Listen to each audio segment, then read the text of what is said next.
안녕하세요, 엑셀톡입니다.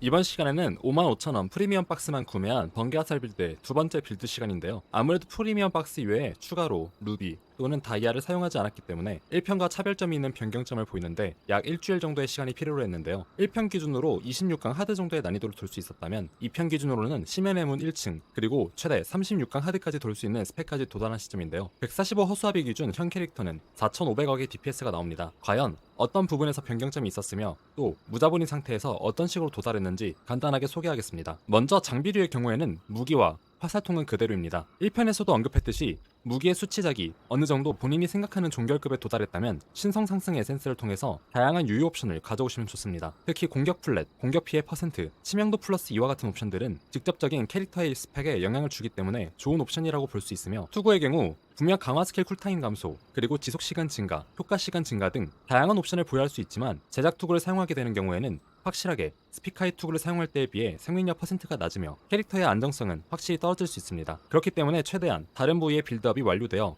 부족한 생명력이 충분히 충족이 돼야 심연, 하드 난이도에서 적의 공격에 적어도 한두 대는 반응할 수 있을 정도의 높은 피통이 되기 때문에 일단은 우선순위에서 뒤로 밀렸는데요. 만약에 투구를 제작하게 된다면 본인이 착용하고 있는 장비 부위에 따라 방어도 베이스를 잘 고려하시길 바랍니다. 만일 모든 부위가 전반적으로 회피도를 올려주는 방어구를 사용하고 계신다면 투구를 단일 방어도 베이스 그리고 방어도 플랫과 방어도 퍼센트 등을 극한으로 챙겨준다면 투구에서 딜옵션뿐 아니라 높은 방어도를 통해 캐릭터의 부족한 생존 기제를 확보할 수 있으며 마찬가지로 캐릭터의 회피도가 부족하다고 판단되실 때에는 단일 회피 베이스를 통해 접두어의 회피도 퍼센트 등을 같이 챙겨주시면 높은 회피도를 딜옵션과 함께 보유할 수 있습니다. 새로운 변경점은 어깨 방어구입니다. 혜성의 회, 아프로스의 이야기, 레오의 원망, 그리고 이번에 추가된 결속의 인장같이 종결 어깨 방어구를 착용하지 못하는 저자본 혹은 무자본 기준으로 추천드리는 선택지는 어깨 방어구를 제작하는 방식입니다. 회피 혹은 방어도만 올라가는 단일 베이스를 기준으로 전미어에는 알리사 에센스를 통해서 미라스티 권능에서 원소 피해와 번개 피해를 그리고 적중도나 카오스 장력 같은 유효 옵션을 같이 띄운 상태로 3옵션 베스페르를 통한 티어작 진행 후에 접두 탄생을 통해서 토템 옵션과 회피를 올릴 수 있는 옵션을 챙겼습니다. 토템 옵션의 경우에는 크래프팅을 통해서 스킬룬 효과로 바꿀 수 있으며 전설로 올린 상태에서 알리사의 권능을 통해 강화 스킬 쿨타임 감소를 최대 15% 챙길 수 있습니다. 전설 옵션의 경우에는 반사 피해 감소, 생명력 퍼센트 증가 같은 옵션을 챙겨주시면 좋습니다. 다음은 갑옷입니다. 갑옷의 경우에는 추가적인 변경점은 없지만 1편에서 언급하지 못한 부족한 내용을 짚고 넘어가려고 하는데요. 제작 갑옷의 경우에는 보통 전미어의 반사 피해 감소 옵션 그리고 추가적으로 크래프팅까지 반사 피해 감소 옵션을 추가해야 비로소 반사 피해 면역이 됩니다. 하지만 다른 제작 방어구의 전설 상승 옵션 혹은 유물 방어구의 신성 옵션에는 반사 피해 감소 옵션이 붙을 수 있는데요. 해당 옵션이 한 줄 이상 챙겨진다면 갑옷에서 크래프팅까지 반사 피해 감소 옵션을 추가로 붙일 필요는 없기 때문에 전미어 옵션에서 다른 옵션을 크래프팅할 수 있습니다. 대표적으로 보레알 권능에 같이 붙는 반사 피해 퍼센트 같은 옵션의 경우에는 크래프팅하면 원소 피해 증폭 혹은 물리 피해 증폭을 붙일 수 있기 때문에 본인 빌드의 속성에 맞게 크래프팅하게 된다면 보다 더 강해질 수 있습니다. 마지막으로 전설 옵션, 고대 옵션을 통해서 생명력 증폭을 높게 챙길 수 있으므로 회기를 통해 생증폭을 높게 챙겨주시면 확실하게 생명력을 올릴 수 있습니다. 다음 변경점은 신발입니다. 보통 현 시점에서 유저들이 가장 많이 쓰는 신발의 방향성은 이동 스킬 쿨타임 감소가 붙은 베이스 그리고 방어도와 에너지 보호막이 같이 있는 베이스입니다. 이유는 힘 지능 베이스의 신발의 경우에는 전미어에 토템 관련 옵션이 붙을 수 있으며 이를 크래프팅하게 된다면 스킬룬 효과 증가로 바뀌기 때문인데요. 해당 빌드의 경우에는 스킬룬 효과를 포기하는 대신에 완전 회피를 챙기는 데 집중했습니다. 단일 회피 베이스의 신발에는 완전 회피가 붙어 있으며 전미어의 경우에는 공격 스킬 효과 증가와 이동 스킬 쿨타임 감소 옵션을 서펜스 에센스를 통해 같이 사용하고 있으며 접도의 경우에는 이동 속도와 완전 회피를 챙겨줬습니다. 해당 캐릭터의 경우 이전 영상에서도 언급했듯이 부족한 생존 기제를 최대한 완전 회피를 기준으로 방향성을 잡았으며 신발까지 완전 회피에 투자한 기준 마을에서 약 26.8%의 완전 회피가 나오며 사냥의 실전으로 들어가면 35% 이상의 완전 회피가 나오게 됩니다. 스킬룬 효과를 크래프팅을 통해 챙길 수 없기 때문에 장비 요구 능력치 감소 옵션을 크래프팅하여 이를 이용해 능력치 요구 옵션을 완화하여 생명력을 올려주는 힘을 보다 집중해서 올릴 수 있게 만들었습니다.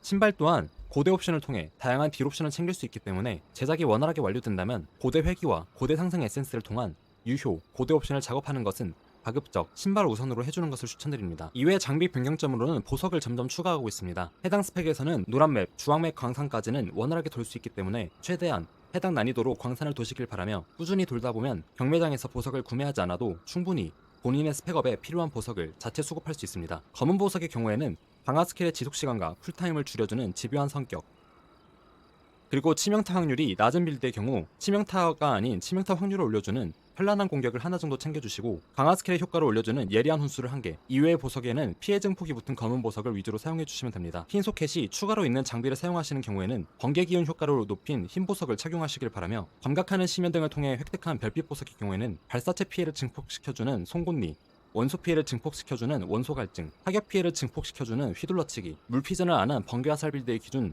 추가 물리 피해를 챙길 수 있는 자연의 힘, 그리고 초월 화살통을 사용하는 경우에는 별도로 챙겨지지 않는 추가 속성이 독밖에 없기 때문에 추가 독 피해를 챙겨주는 숙련된 장인 등을 사용하시면 좋습니다. 장비의 경우 3편에서 투구, 갑옷, 그리고 제작 벨트를 완성해서 최종적으로 마무리할 것 같고, 2편의 변경점은 부적과 라크리마가 더 많다고 볼 수 있습니다. 혼돈해고의 경우에는 현재 고대 혼돈해고를 졸업급으로 만들기 위해서 아직 착용을 못하고 있으며, 부적의 경우에는 치명도, 치명타 피해, 극대화 피해 옵션을 위주로 챙기되, 치명도의 경우에는 모든 부위에서 가급적 필수적으로 챙겨주시길 바랍니다. 종결급 어깨방어구, 신규 반지같이 극대화 확률을 자체적으로 올려주는 좋은 아이템을 따로 착용하고 있지 않기 때문에 부적 전설 옵션의 경우에는 최대한 극대화 확률을 올려주는 방향성으로 잡아주신다면 스펙업에 있어서 가장 크게 도움이 됩니다. 번개 화살의 경우에는 발사체와 번개 태그를 2개 보유하고 있기 때문에 4증폭으로 운영하긴 힘들며, 일반적으로 아쿠벤, 레오, 카스토르 3증폭으로 운영이 가능하지만 카스토르의 경우에는 피해 증폭 수치가 8%로 낮기 때문에 이를 포기하고